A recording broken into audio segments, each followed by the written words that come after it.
Okay, here we have the inside of the burner. Now this you've got the pipe going into.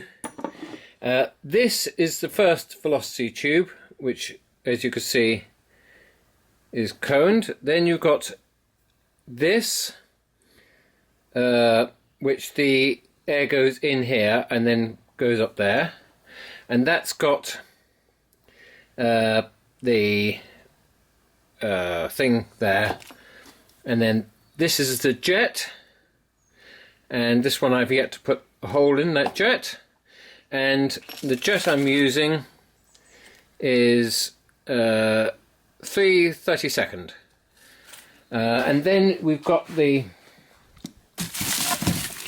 main bit somewhere here. And then that fits into this thing, and as you can see, right, so that's basically it.